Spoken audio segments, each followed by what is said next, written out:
So now I'll start with the second lure that is somewhat complex, the penny spinner. And to build this one, you want to leave one of the punches in its traditional location, but take the second punch and put it into the middle slot. So then I just do the same thing I did before, tighten them down, crank them simultaneously until one of them breaks through, and then it feels like they both broke through that time. So just back it out.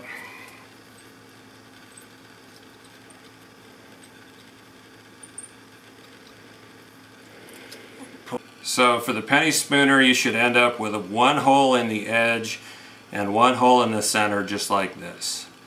Now I'll take a little break from the camera to put the stickers on and grab the wire, and we'll get right back to it.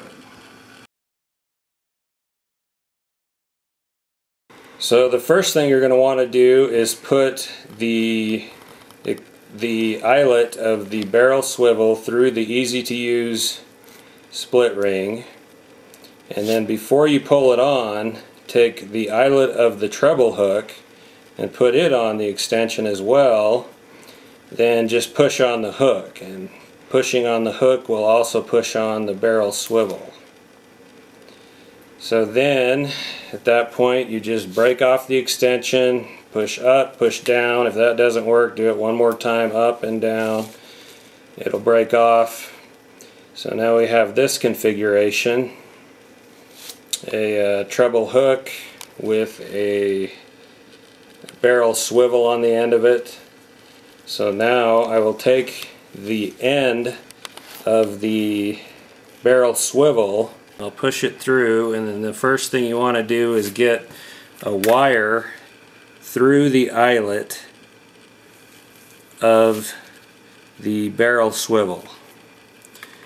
Then I'll stick it so it's about, I'm pretty liberal with the wire because you can always cut off more. So I'll take about a foot of wire.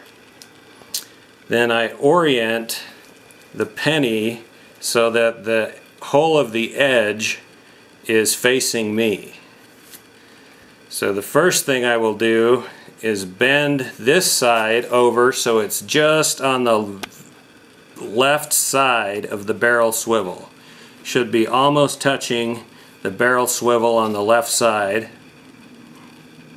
And then bend it around again, so that it's almost touching the left edge of that barrel swivel. And then I like to do one more half turn, so I'll cut it right there and bend it underneath. Fix the orientation of the wire if you have to. And then on the bottom it should look like this. Okay, so now I'm going to wind the wire so it's just barely on the right side of the barrel swivel. And I just did the underside, now I'll do the top side. And then I go under one more time. Okay, so I've gone around the bottom half and the top half just to the right side of the hole in the middle of the penny. And now I'll go down and come up through this hole, the hole on the edge. And then just do whatever it takes to pull that tight.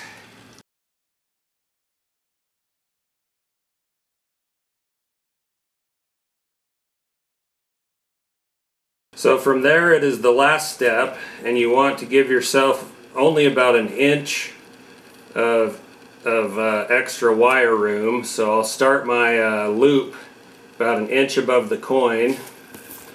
Then I just start wrapping it around, wrap it around as many times as I need to feel comfortable that it will not come undone. Then I simply clip it off at the end.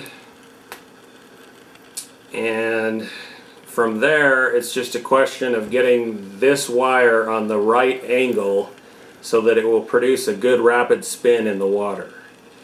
And this is about the right angle to get it on. It's not hard to get it on the correct angle, but you'll have to do it when you're out fishing.